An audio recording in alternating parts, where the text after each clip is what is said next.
മോഹൻ വർഗീസ്, നമ്മൾ ഏതാണ്ട് 2 ദിവസം മാത്രം നീണ്ടുനിന്ന വലിയ പ്രക്ഷോഭത്തിനൊടുവിൽ പ്രധാനമന്ത്രിക്ക് രാജിവെച്ചൊഴിയേണ്ടി വരികയാണ്. മർദ്ദനോപാധികളിലൂടെ ഈ പ്രക്ഷോഭത്തെ നേരിടാൻ ശ്രമിച്ചവർ പരാജയപ്പെടുന്ന കാഴ്ചയാണ് നേപ്പാളിൽ കണ്ടത്. ശർമ്മ ഒലി രാജിവെക്കുമ്പോൾ ഇനി ഉടലെടുത്തിരിക്കുന്ന ഒരു രാഷ്ട്രീയ അനിശ്ചിതത്വമുണ്ട്.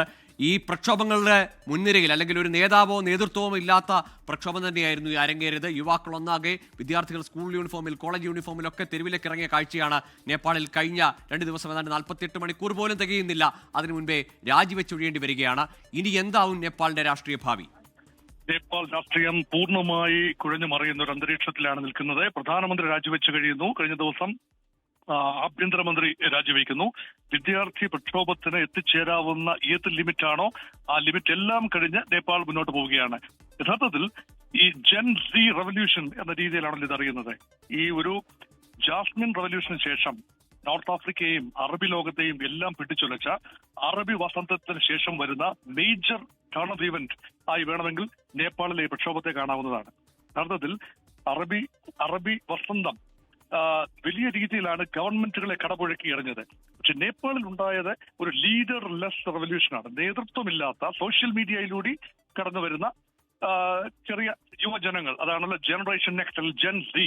അപ്പൊ ജെൻ സി നേതൃത്വം കൊടുക്കുന്ന റവല്യൂഷൻ എന്ന് പറയുമ്പോൾ ഒരു പ്രത്യേക രാഷ്ട്രീയ കക്ഷിയോ പ്രത്യേക സംവിധാനം ഇതിന്റെ പിന്നിലില്ല എന്ന് ഓർക്കണം. അവിടെയാണ് യഥാർത്ഥത്തിൽ ഈ നൂതനമായ മാർഗങ്ങൾ ഉപയോഗിച്ചുകൊണ്ട് ഭരണമാറ്റം രാജ്യങ്ങളിൽ ഉണ്ടാകാം. അത് സാമൂഹ്യ മാധ്യമങ്ങളിലൂടെ അഴിമതിക്കെതിരെയുള്ള പോരാട്ടം നടത്തിയ അതേ ആളുകളാണ് ഇപ്പോൾ സാമൂഹ്യ മാധ്യമങ്ങൾ നിരോധിച്ചപ്പോൾ തെരുവിലിറങ്ങുന്നത്. ഇത് മറ്റു രാജ്യങ്ങൾക്കും ജനാധിപത്യ വ്യവസ്ഥകൾക്ക് ഇതൊരു വലിയ പാഠമാണ്.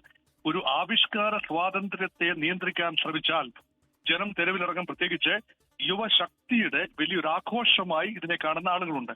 അതേസമയം ഇതിന്റെ മറവിൽ ബംഗ്ലാദേശിൽ സംഭവിച്ചതുപോലെ ഏതെങ്കിലും ഒരു തീവ്ര റാഡിക്കൽ ഗ്രൂപ്പിന്റെ സഹായത്തോടുകൂടി ഭരണം അട്ടിമറിക്കത്തക്ക രീതിയിൽ കാര്യങ്ങൾ മുന്നോട്ട് പോകാനുള്ള സാധ്യതയും തള്ളിക്കളയാനാവില്ല. നേപ്പാളിൽ ഇപ്പോൾ സംഭവിച്ചിരിക്കുന്നത് അഴിമതിക്കെതിരെ ഉണ്ടായ ഒരു പോരാട്ടം അടുത്ത ലെവലിലേക്ക് അടങ്ങുകയും ഒരിക്കൽ പോലും ഗവൺമെന്റിനെ അട്ടിമറിക്കുക എന്ന ഉദ്ദേശം ഒരുപക്ഷെ പ്രക്ഷോഭകാരികൾക്ക് ഉണ്ടായിരുന്നില്ല.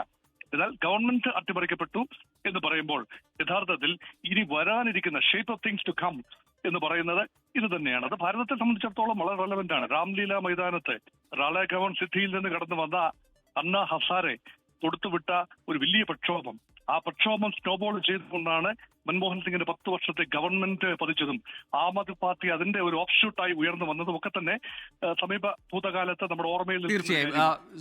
ലോകത്തെവിടെയായാലും ഏത് സമയത്തും 24 വാർത്തകളും ഓഗ്മെന്റഡ് റിയാലിറ്റി പാക്കേജുകളും എക്സ്പ്ലെയിനറുകളും വിശദമായി കാണാൻ ഞങ്ങളുടെ യൂട്യൂബ് ചാനൽ നിങ്ങൾക്ക് സബ്സ്ക്രൈബ് ചെയ്യാം.